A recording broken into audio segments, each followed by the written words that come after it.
In today's video, I'm gonna bring you guys with me and show you how I normally stretch my hair with direct heat.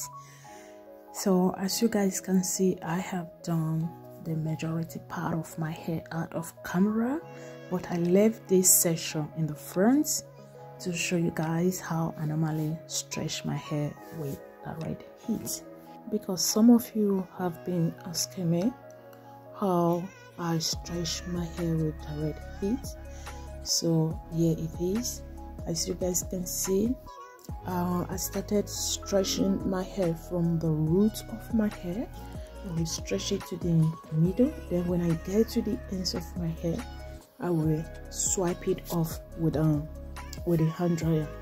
Meaning when I get to the ends, I don't use the heat on my hands, because the ends of my hair are the oldest part, and I want to be careful when I get to the ends, because I don't want heat damage on this particular area, because this is how I will not damage the ends, and I will be able, to retain the length, because the root of my hair is much healthier compared to the ends of my hair.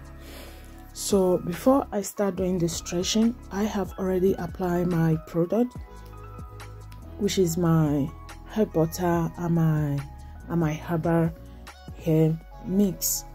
So the major reason why I didn't use heat protectant is because anytime I'm stretching my hair with direct heat, though I don't normally do it too often, but the thing is that the heat protectant make my hair to feel very hard, and it's difficult for me to stretch my hair.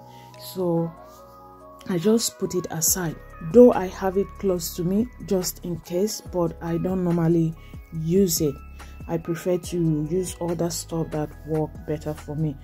The only particular heat protectant that it doesn't really give me this reaction, I would leave it in the screen, just in case if you guys would like to try it out or do your own research about it before using it on your hair. It's a really nice one, but it's a little bit expensive.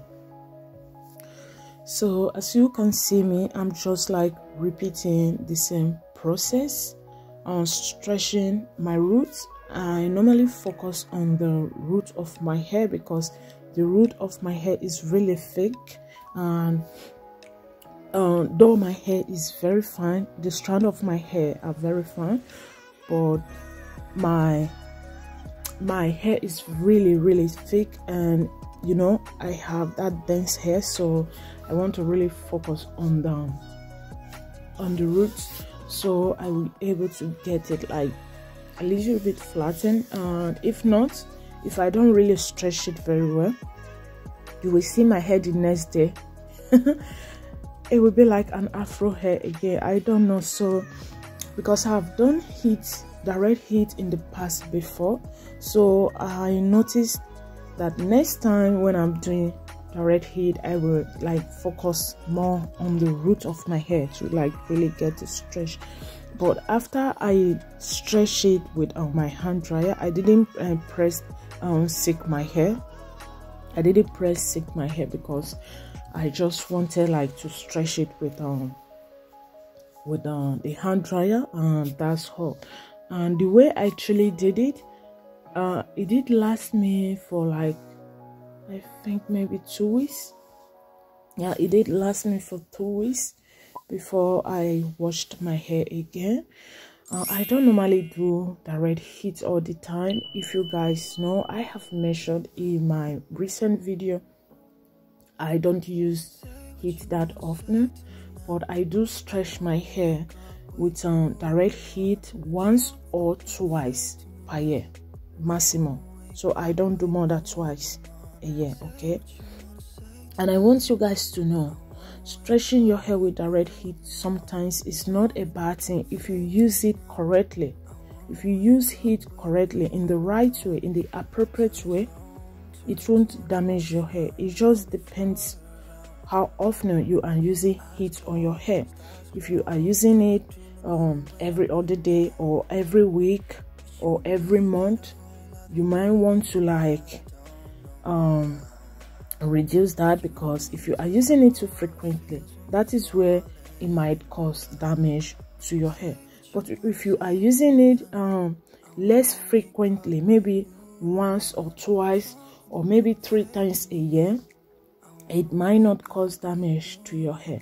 And besides, I truly like direct heat compared to the African threading, because I don't lose that too much hair compared to the African threading, because you know the African threading is one of the best way to stretch your hair without applying heat to your hair. But when it gets to the combing part, this is where I don't like, because you know the wool and the normal thread does dry out your hair, and when you are combing your hair tends to break. And this is why you guys see me that I have a trick: spray my hand with water, applying it on my hair before I started combing my African threading to avoid hair breakage.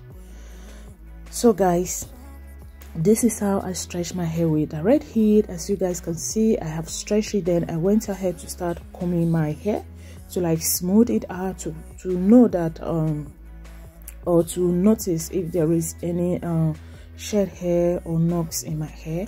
Then if I notice that there is any knocks in my hands, I will just go ahead and dust that part away. So guys, this is it. I believe you'll find this video helpful, and thank you so much guys for subscribing to my channel. I do appreciate you guys, and thank you so much for watching. This is it. It is so easy. So I'm gonna show you the other part. These are the hair that comes out of my hair. So see you very soon. Bye bye.